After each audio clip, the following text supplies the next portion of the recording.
Legba na baea, legba na baea, legba na baea, c'est où qui porte drapeau, c'est où qui apparaît soleil pour loin.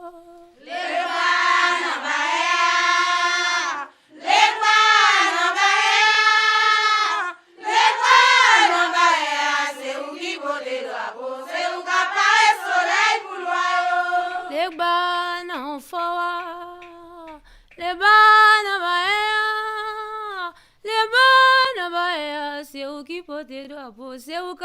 Mon nom c'est Max Beauvoir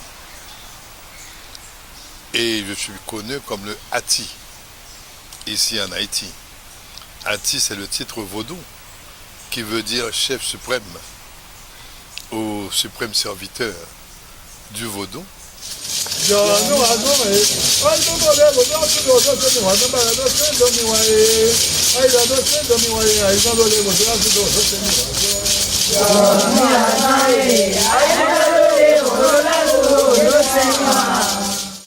Je me désolais du fait que les étrangers avaient généralement un point de vue négatif vis-à-vis d'Haïti. Et je me demandais pourquoi. Et dans mes réflexions, je suis arrivé à comprendre que c'était normal.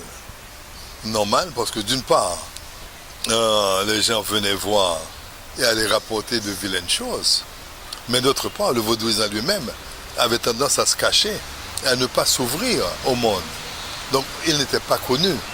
Et c'est de cette ignorance que sortaient ces sentiments mauvais. Je me suis dit, mais c'est ridicule. En regardant le vaudou lui-même, où j'ai trouvé tant de belles choses, surtout sur le plan des danses, le plan des chansons, sur le plan de l'esthétique en général. Je me suis dit, mais pourquoi ne pas montrer au monde ce que vous avez? Et se cacher n'est pas une solution. Nous sommes, ouvrons nos portes.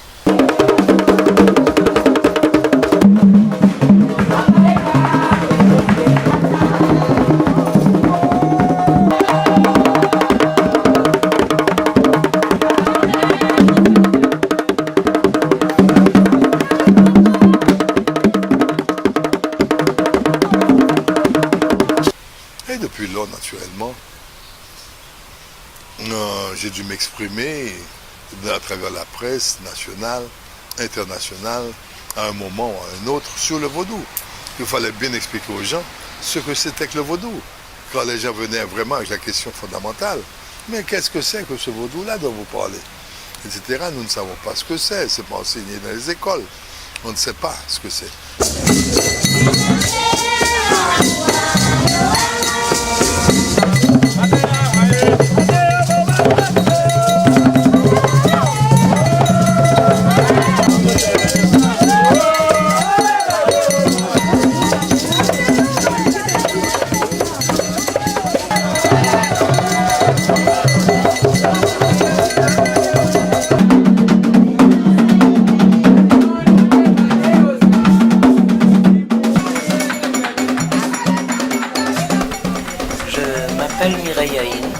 Je suis venue en Haïti en tant que directrice de la médiathèque de l'Institut français, donc détachée auprès du ministère des Affaires étrangères.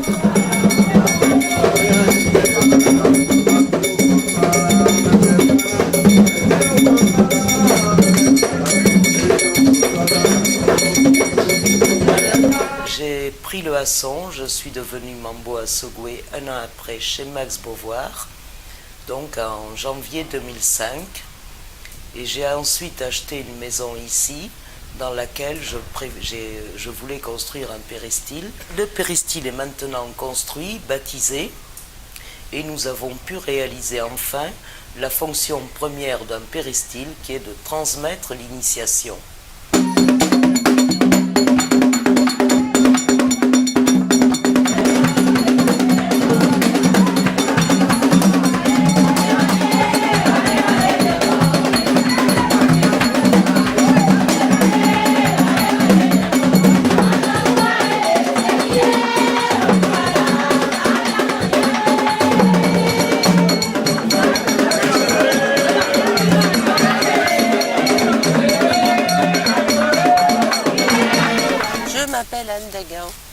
suis née dans le Gers en Gascogne. Je sais pas ce que je fais là.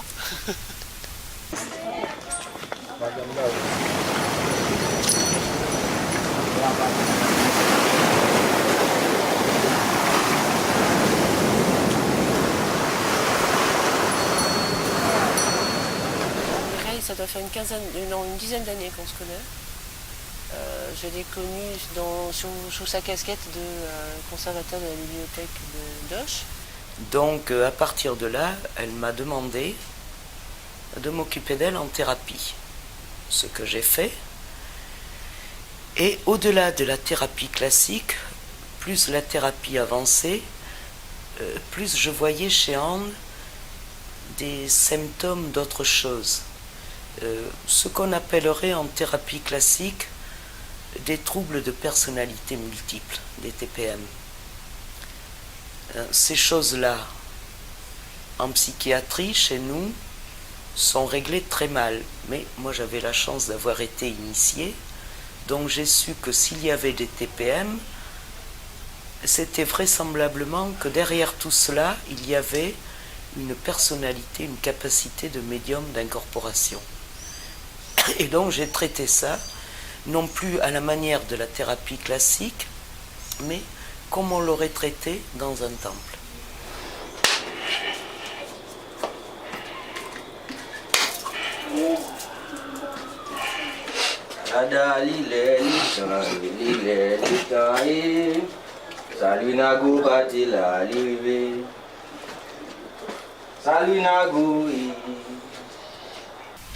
Une initiation dans le vaudou haïtien implique une réponse à plusieurs niveaux. Le premier niveau, c'est que c'est une phase de réclusion. On va extraire l'initié de son monde habituel et on va le mettre en réclusion pour lui permettre d'accéder au monde invisible. Cette initiation va lui permettre d'entrer en contact avec les composantes fondamentales de sa personnalité. Et non pas comme on le fait en thérapie ou en analyse, mais de manière quasi immédiate, par des rêves, des réactions à certains champs, la personne va apprendre à mieux se connaître.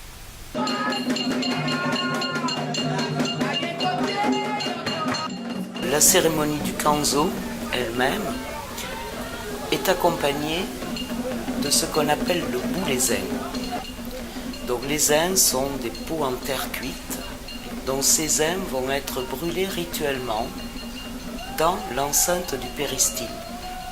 Et là, nous entrons dans la partie feu du vaudou rada. Quand nous parlons du Kanzo, que voulons-nous dire? Le mot Kanzo lui-même vient de deux petits mots, Okan, qui veut dire le lien, la corde forte spirituelle, et Zo, qui veut dire le feu.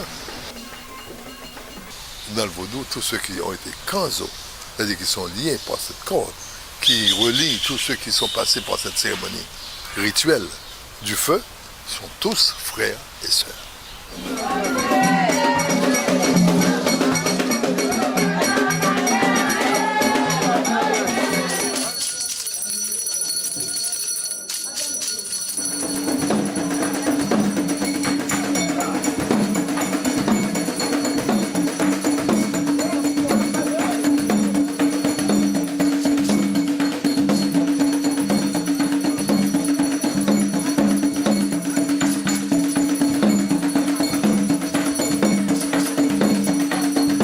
Lorsque Max est arrivé, j'aurais pu vivre ça comme le chef suprême du vaudou vient chez moi.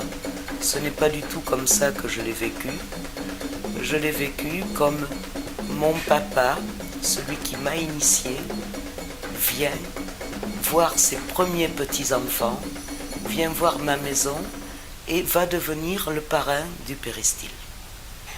Et en ce sens, il est le parrain de tous les enfants qui sont là et qui viendront par la suite.